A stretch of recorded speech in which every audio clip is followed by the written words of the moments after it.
Hi, welcome to my book club. My name is Priscilla, and today I'll be doing chapter 2 of the current book that I'm doing, and which is The Richest Man in Babylon by George S. Clason. And the chapter 2 is actually entitled The Richest Man in Babylon.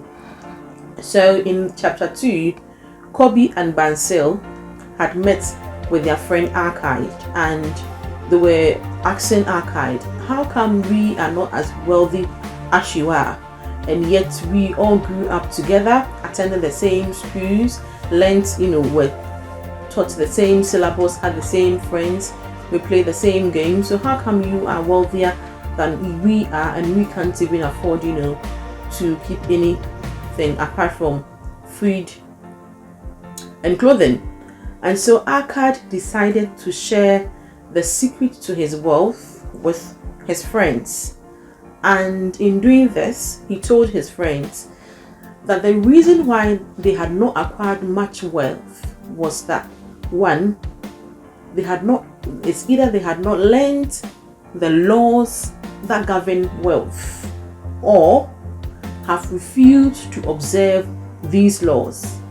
Okay, so he said it's either they've not learned the laws that govern wealth, or have refused to observe these laws. And this cuts across, I believe, in all spheres of life and every area of our life. There are laws everywhere, laws in every sector, laws governing everything that we do in life. Even life itself has its basic principles.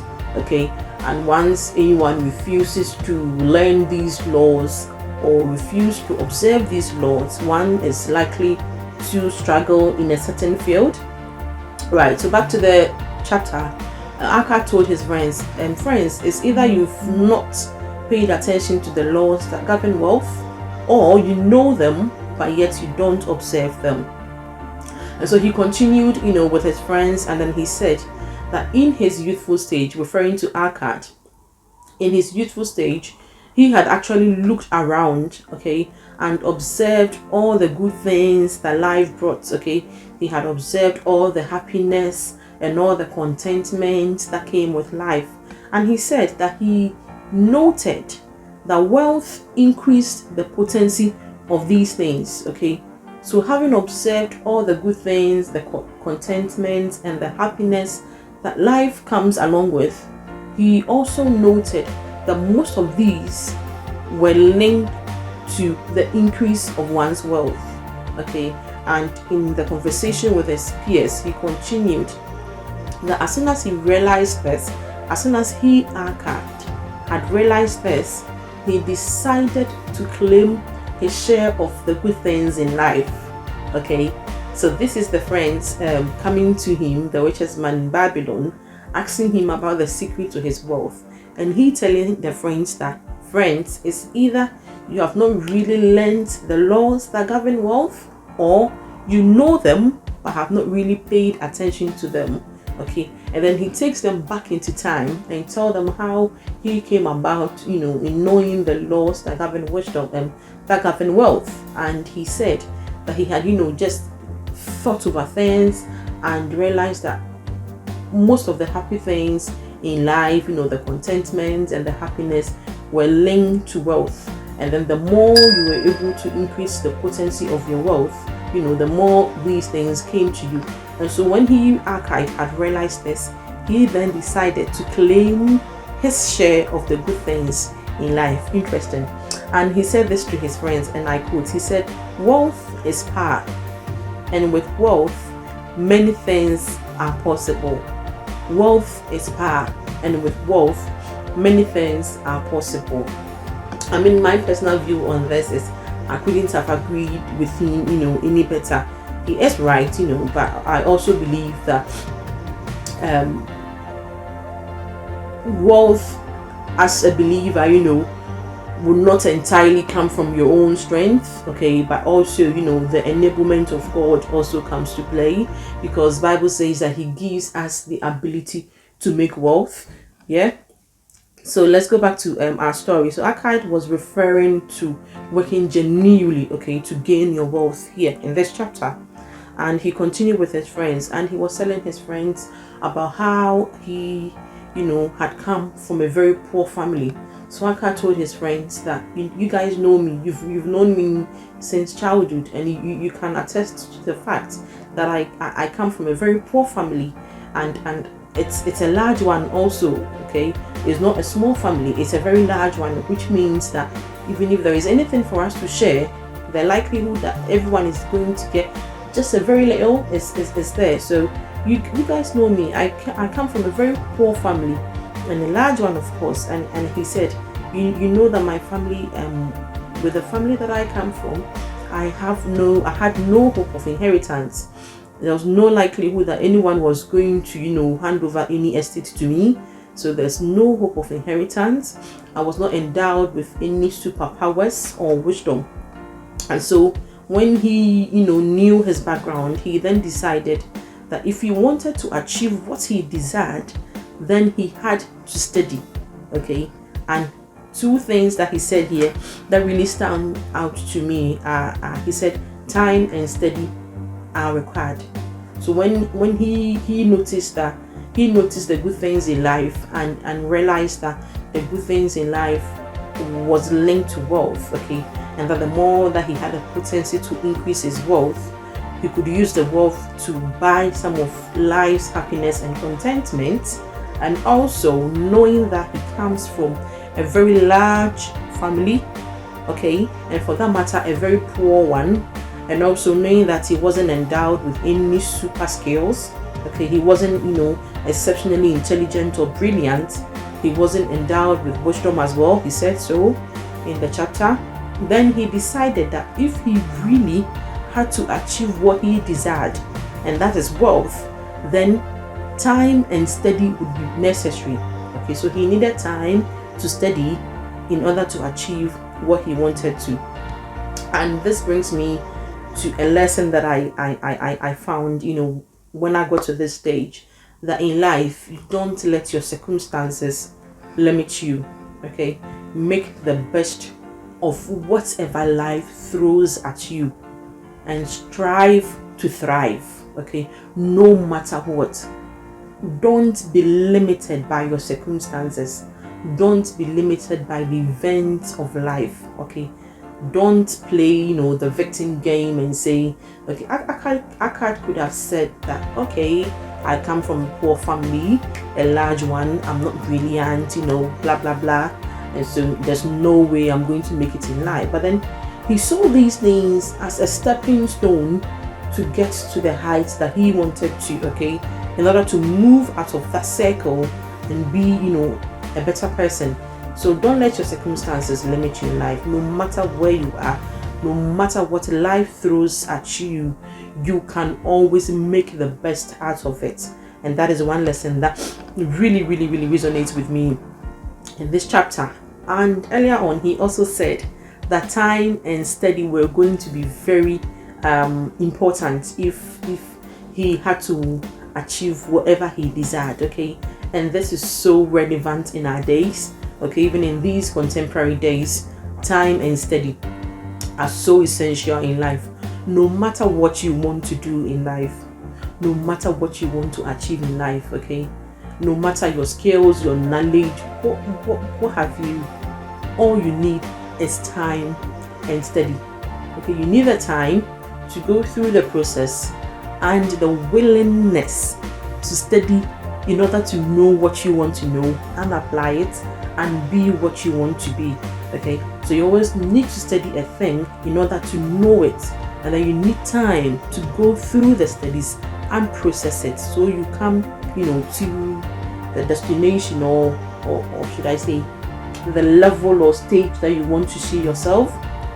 Right, so back to our story. So Akkad, after a long chat with his friends, finally shares the secret to his wealth with his friends. And he tells his friends that there was a man in Babylon who was a loan giver.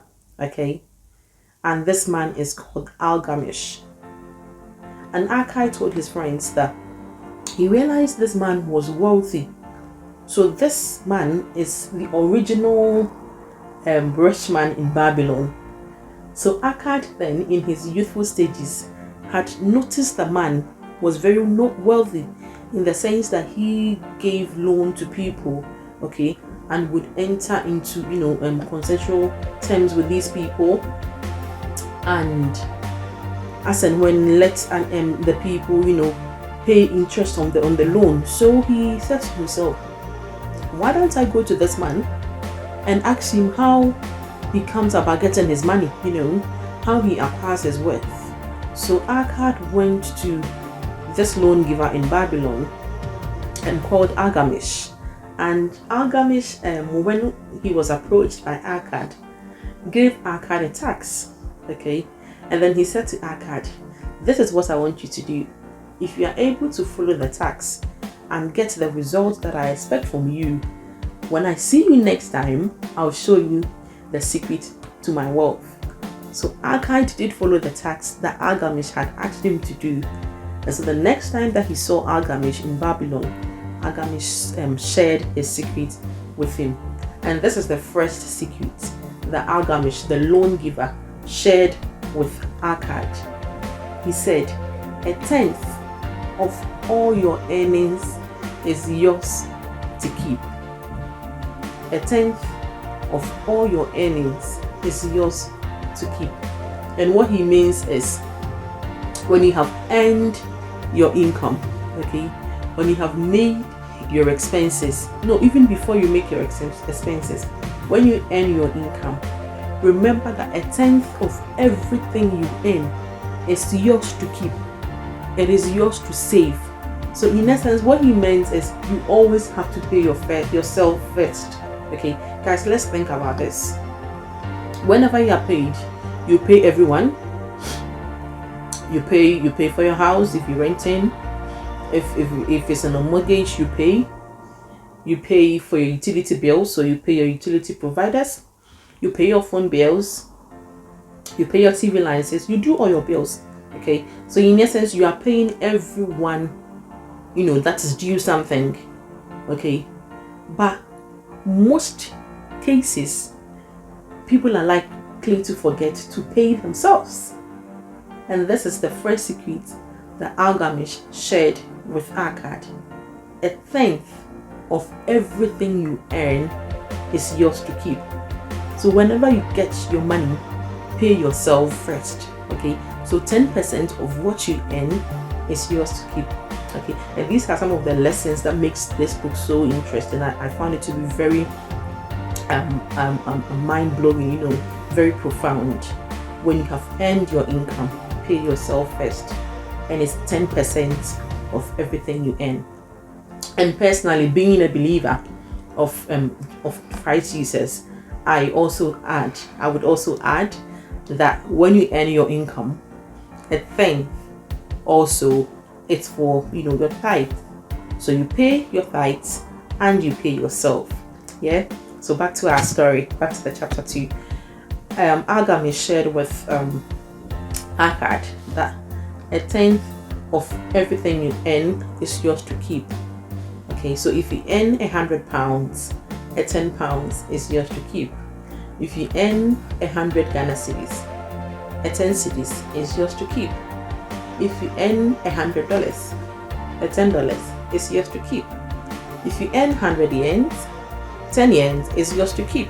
Okay, and Algamish put this, in a very nice way, and he says that wealth, like a tree, grows from a tiny seed. Wealth, like a tree, grows from a tiny seed.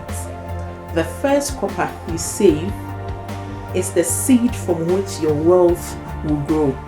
Okay, so in essence, the 10% that you save is your seed from which your wealth will grow.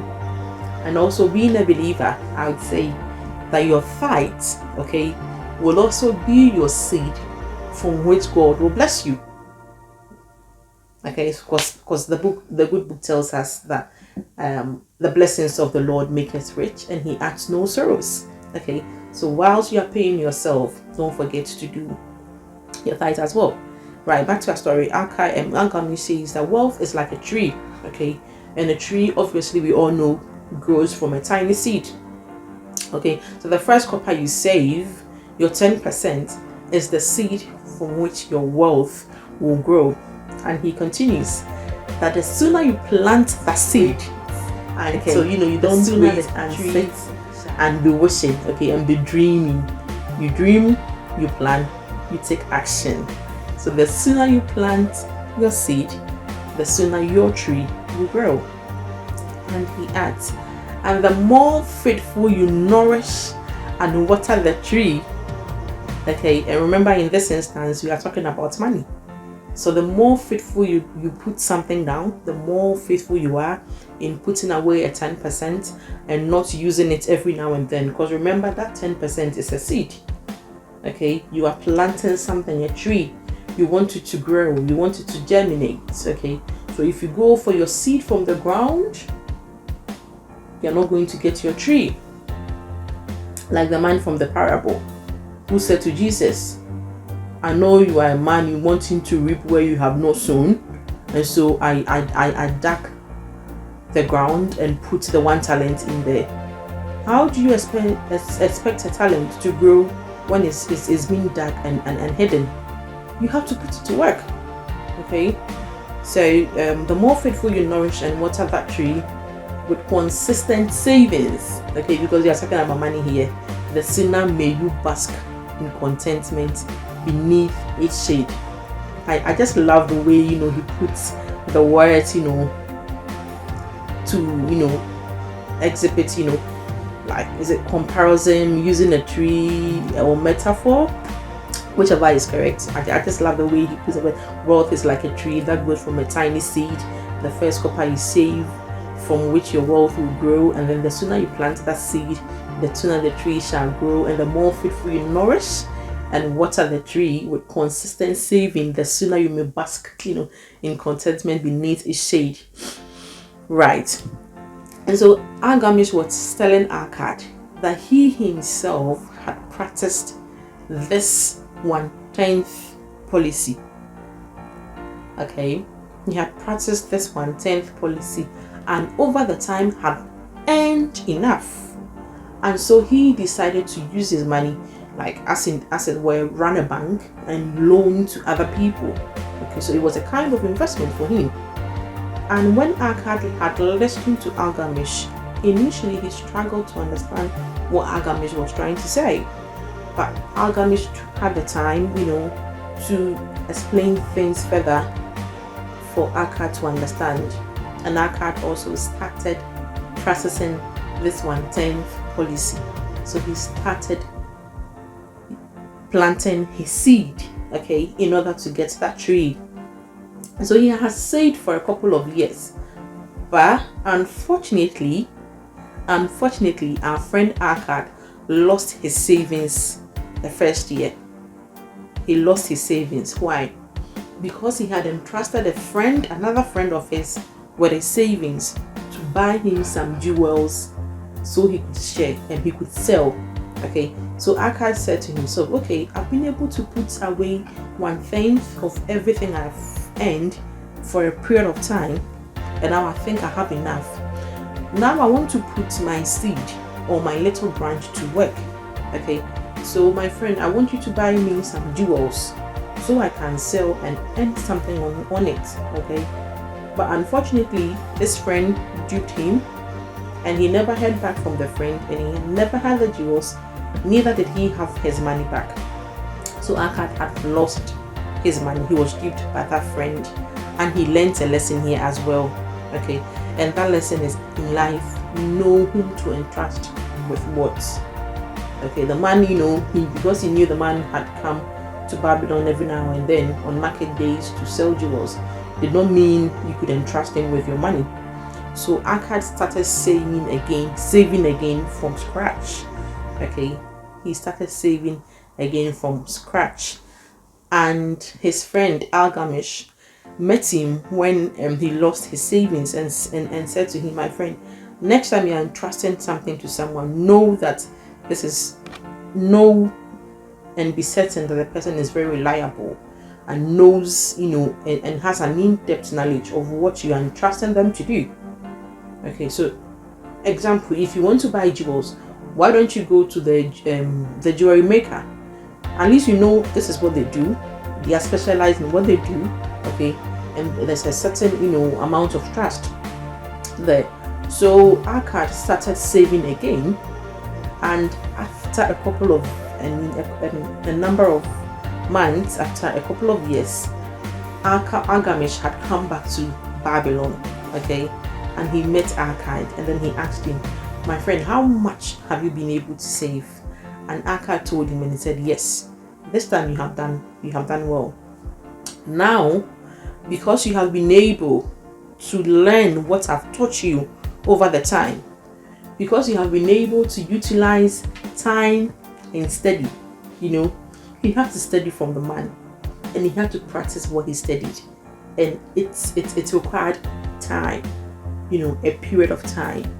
Because you have been able to go through the process, study, and allow time to show the results of your study and your actions, now I can trust you, and I will make you a partner in my estate.